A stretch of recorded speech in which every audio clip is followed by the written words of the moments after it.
جرى بين الحسين رضي الله عنه وبين أخيه محمد ابن الحنفية رضي الله عنهم أجمعين كلام فانصرفا متغاضبين. فلما وصل محمد إلى البيت وهو الأخ الأصغر جاء برقعة وكتب فيها بسم الله الرحمن الرحيم من محمد ابن علي ابن أبي طالب إلى أخيه الحسين ابن علي ابن أبي طالب، أما بعد فإن لك شرفا لا أبلغه وفضلا لا أدركه، فإذا قرأت رقعتي هذه فالبس رداءك ونعليك وسر إلي فتترضاني، وإياك أن أكون سابقك إلى الفضل الذي أنت أولى به مني، والسلام. فلما قرأ الحسين الرقعة لبس رداءه ونعليه وجاء إلى أخيه فترضاه. هكذا عندما تكون الهمم جبالا، هكذا عندما ينتصر الإنسان على نفسه الأمارة بالسوء.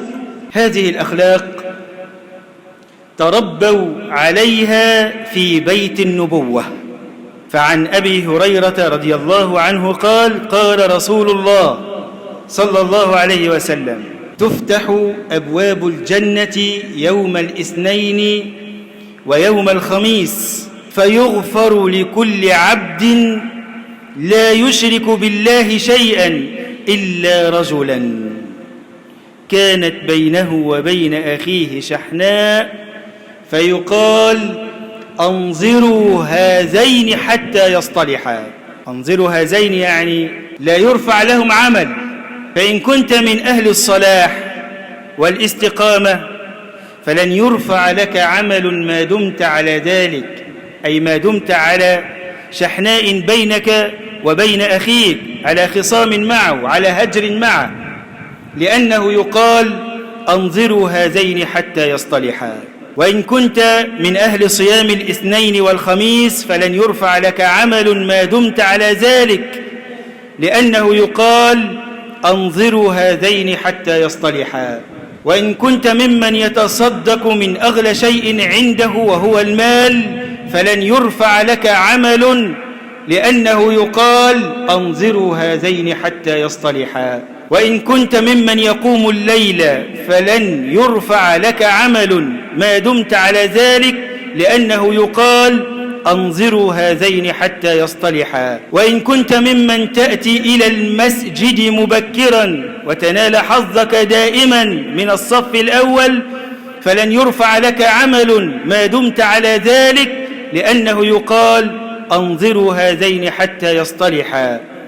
وإن كنت ممن يختم القرآن مرة في كل أسبوع فلن يرفع لك عمل ما دمت على ذلك، لأنه يقال: أنظروا هذين حتى يصطلحا.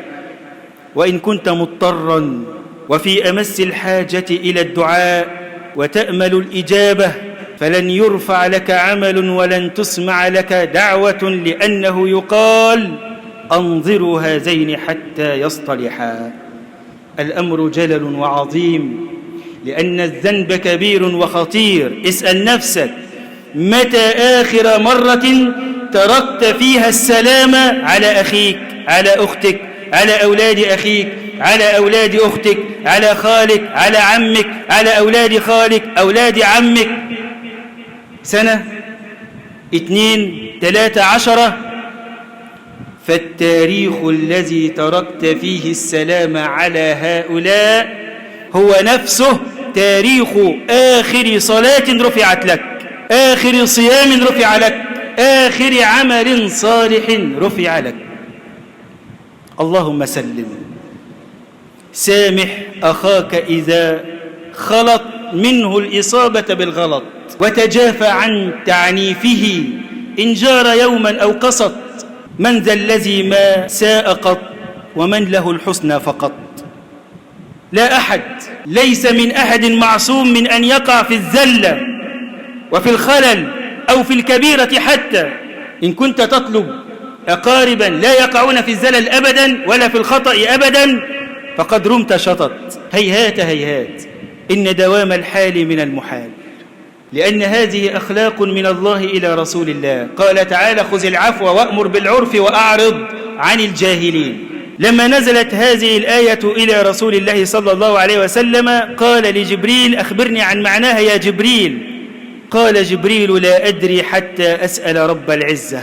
دين يشيد آية في آية، لبناته الصورات والأضواء، الحق فيه هو الأساس، وكيف لا، والله جل جلاله البناء. وما هي إلا غمضة عين وانتباهتها، حتى قال جبريل لرسول الله صلى الله عليه وسلم: يا رسول الله، السلام يقرئك السلام ويقول لك معناها أن تصل من قطعك، وأن تعطي من حرمك، وأن تعفو عن من ظلمك. الحياة الدنيا مبنية على التغيير والتبديل، فدوام الحال من المحال. اليوم نتفق في الرأي، غدا نختلف في الموضوع، وهذا الاختلاف يحدث في كل زمان وفي كل مكان. يحدث بين الأخ وأخيه، بين الزوج وزوجه، بين الجار وجاره، بين الصديق وصديقه، بين الولد ووالده، وهكذا. فالاختلاف سنة من سنن الحياة، ولكن قد يتطور الاختلاف إلى أن يتطاول الإنسان على أخيه الإنسان بالقول أو بالفعل، فيؤدي الاختلاف إلى التخاصم والمقاطعة. هنا يرشدنا رسول الله صلى الله عليه وسلم إلى الطريق الأمثل لإصلاح هذه العلاقة التي انقطعت، فيقول صلى الله عليه وسلم: لا يحل لمسلم أن يهجر مسلما فوق 3، يلتقيان فيصد هذا ويصد هذا، وخيرهما من يبدأ بالسلام. ويقول صلى الله عليه وسلم: لا تباغضوا ولا تدابروا ولا تحاسدوا، وكونوا عباد الله إخوانا، يعني كونوا يا عباد الله إخوانا. ولا يحل لمسلم أن يهجر أخاه فوق 3 ليال. التفتوا إلى قول النبي صلى الله عليه وسلم: فوق 3 ليال، التي إن دلت فإنما تدل على مدى فهم النبي صلى الله عليه وسلم لطبيعة النفس البشرية. فهو صلى الله عليه وسلم يعلم أن البشر متفاوتون في الاستجابة للنصيحة والعودة إلى الحق والعفو والصفح والتسامح والنسيان والهدوء من ثورة الغضب والاحتقان. لذلك أمهلهم 3 أيام للعودة إلى الحق، للعودة من الخصام، للعودة من الهجرة والمقاطعة، وما ذلك إلا احتراما للنفس البشرية، لأن بعد 3 أيام تكون النفوس قد هدأت والأعصاب المتوترة قد عادت إلى طبيعتها، فلا عذر له بعد ذلك. ثم ماذا بعد هذا؟ بعد 3 أيام إذا تم اللقاء بين المتهاجرين أو المتخاصمين، فقد حفز النبي صلى الله عليه وسلم الذي يبدأ بالسلام فجعله خيرا من صاحبه في الأجر والثواب، وخيرهما الذي يبدأ بالسلام. ولذلك واجب عليك إذا لقيت أخاك بعد 3 أن تسلم عليه، واجب، والواجب قد يرقى إلى مقام الفرض. وما أتاكم الرسول فخذوه وما نهاكم عنه فانتهوا. قد يقول قائل: لقد ألقيت السلام لكنه لم يرد علي. الإجابة على هذا اسمعوها من فم رسول الله بعد الصلاة على رسول الله صلى الله عليه وسلم. قال رسول الله: لا يحل لمؤمن أن يهجر مؤمنا فوق 3، فإذا مرت 3 فليلقه وليسلم عليه، فإن رد السلام عليه فقد اشترك في الأجر والثواب، وإن لم يرد السلام عليه فقد باء بالإثم، شال الإثم كله لوحده، وخرجت أنت من القطيعة. لذلك زاد أحمد: وخرج المسلم من الهجرة. بس أنت ابدأ بالسلام، هذا إذا كان الخلاف بينك وبين أخيك على وجه العموم. والأخوة هنا ليست الأخوة القاصرة على صلة الدم والقرابة فقط، لا والله، وإنما الأخوة هنا تشمل كل من تربطك به لا إله إلا الله. فالأخوة في الإسلام لها حق، والقرابة لها حق، والجوار له حق. ولذلك قال رسول الله صلى الله عليه وسلم: الجيران ثلاثة. خلي بالك قوي، الجيران ثلاثة، منهم من له ثلاثة حقوق، ومنهم من له حقان، ومنهم من له حق واحد. فأما الذي له ثلاثة حقوق، الجار المسلم القريب له حق الإسلام وحق القرابة وحق الجوار.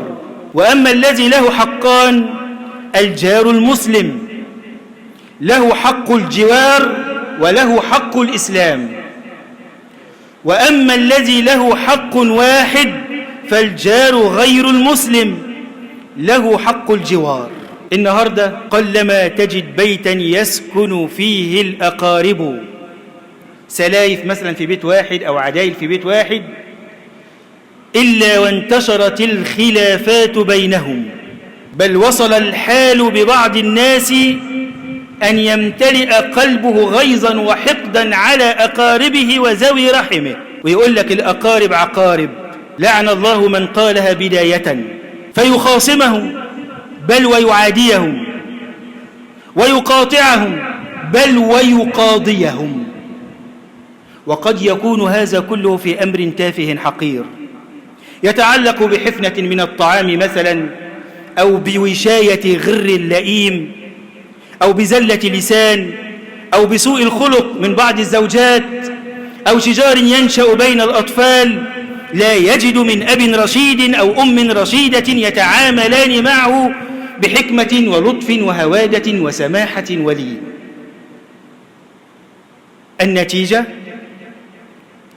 انتشر الداء وسرى في بيوتنا سريان النار في الهشيم، مصيبة فاح نتنها في كل بيت وفي كل وقت وفي كل حين، مما قصر الأعمار وضيق الأرزاق ومحى البركات وجلب اللعنات وحجب الدعاء.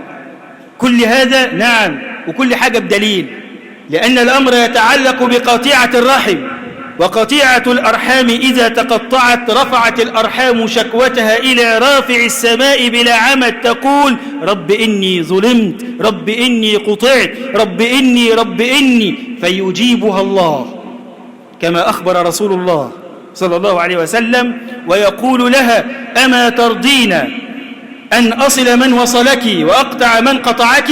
فتقول الأرحام: اللهم صل من وصلني واقطع من قطعني، فتصيبك دعوتها. فلا يكون أعظم من مصاب قطع الوصل مع الله.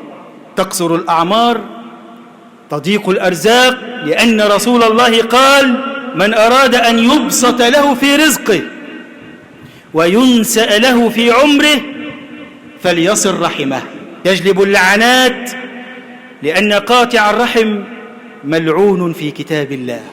قال تعالى: فهل عسيتم إن توليتم أن تفسدوا في الأرض وتقطعوا أرحامكم؟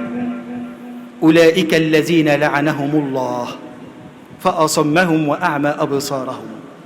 قاطع الرحم ملعون، يعني مطرود من رحمة الله. ولذلك قال علي بن الحسين لولده: يا بني لا تصحبن قاطع رحم، فلقد وجدته ملعونا في كتاب الله في 3 مواطن. وكان الصحابة رضوان الله عليهم أجمعين لا يجلسون مع قاطع الرحم. عبد الله بن مسعود في حلقة كده من حلقات بعد صلاة الصبح قال: أنشد الله قاطع الرحم أن يقوم عنا، فإنا نريد أن ندعو ربنا وإن أبواب السماء مغلقة دون قاطع الرحم. أبواب السماء مغلقة أمام دعوة قاطع الرحم. قاطع الرحم من الفاسقين الخاسرين في كتاب الله. قال تعالى: وما يضل به إلا الفاسقين الذين ينقضون عهد الله من بعد ميثاقه ويقطعون ما أمر الله به أن يوصل ويفسدون في الأرض، أولئك هم الخاسرون. قاطع الرحم تعجل له العقوبة في الدنيا قبل الآخرة، ولعذاب الآخرة أشد وأبقى. قال رسول الله صلى الله عليه وسلم: ما من ذنب أجدر أن يعجل الله العقوبة لصاحبه مع ما يدخر له في الآخرة من البغي وقطيعة الأرحام. الأمر جلل والذنب عظيم، لأن قطيعة الأرحام فساد في الأخلاق وزوال للإيمان واتباع للشيطان.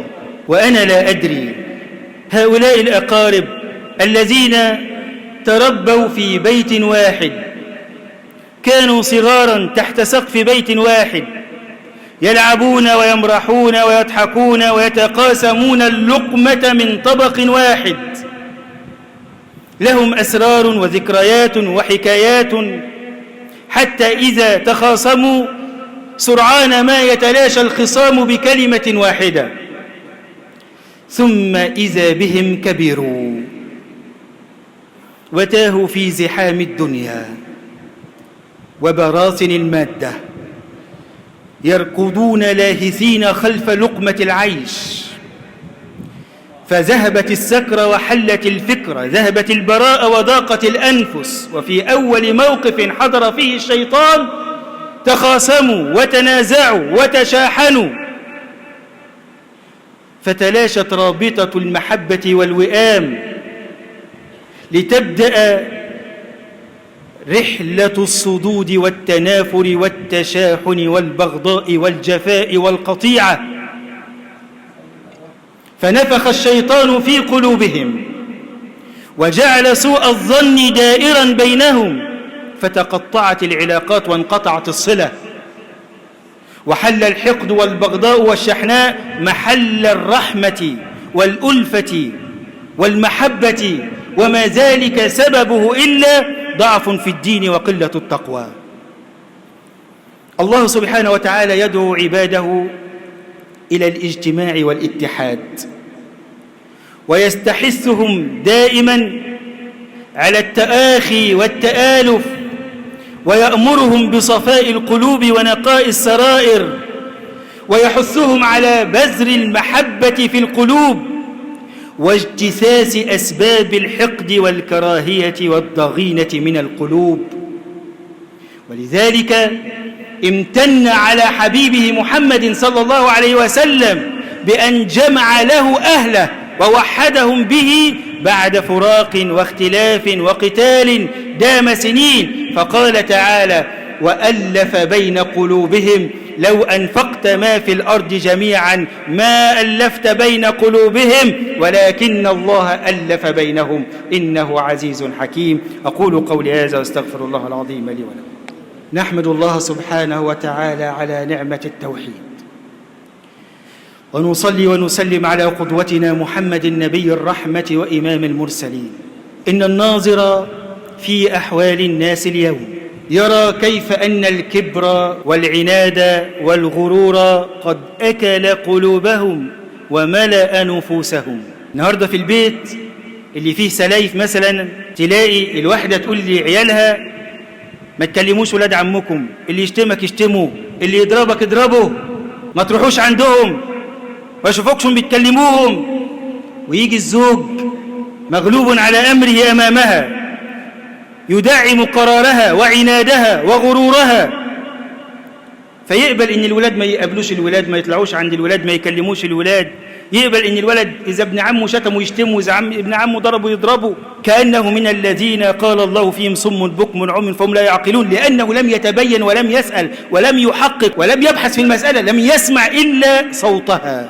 النتيجة يورثون الأبناء الخصومة والجفوة والعداء، يكبروا على كده، فضيعوهم في الدين والدنيا. فيا أخي الكريم ويا أختي الكريمة، اعلموا أن ذوي الأرحام هم أناس غير معصومين من الخطأ، كما أنكم غير معصومين من الخطأ، وقد يقعون في الزلل كما تقعون، ويتعرضون للكبيرة كما تتعرضون، وتصدر منهم الهفوات كما تصدر منكم، فإن بدر منهم شيء من ذلك فاعفوا عنهم ليعفو الله عنكم، فإن العفو من شيم المحسنين، وما زاد الله عبدا بعفو إلا عزا. أخوة يوسف برغم ما فعلوه بيوسف تحايلوا على خطفه من أبيه، كادوا أن يقتلوه، ألقوه في غيابة الجب، باعوه في سوق العبيد، فرقوا بينه وبين أبيه وبين أهله عشرات السنين، ثم لما قابلوه اعتذروا له فقبل عذرهم وصفح عنهم صفحا جميلا، حتى لم يوبخهم بل دعا لهم، سأل الله المغفرة لهم، قال لهم لا تثريب عليكم اليوم يغفر الله لكم وهو أرحم الراحمين. عف عن الزلات وتغاضى عن الهفوات، إن أساءوا إليك فأحسن أنت إليهم، وابتعد عن محاسبة الأقربين، ولا تجعل عتابك لهم قطيعة رحمك منهم. وعلموا أولادكم هذا، علموا أولادكم أن العم سند، وأن الخال والد، وأن العمة أم، وأن الخالة قلب عطوف وأم رحيمة، وأن أولاد عمك وأولاد خالك وخالتك وعماتك عزوة وعصبة خير. علموهم أن يتسامحوا ويصفحوا ويعفوا. حفظوهم قول الله تبارك وتعالى خذ العفو وأمر بالعرف وأعرض عن الجاهلين. التربية أمانة وستسألون عنها يوم القيامة. أسأل الله العظيم رب العرش العظيم أن يحفظ لنا أولادنا وبناتنا، اللهم احفظهم من الشيطان الرجيم يا خير الحافظين يا رب العالمين. اللهم ألف بين قلوبنا، اللهم ألف بين قلوبنا وقلوب أزواجنا وأبنائنا وأقاربنا، وأصلح ذات بيننا، واهدنا سبل السلام.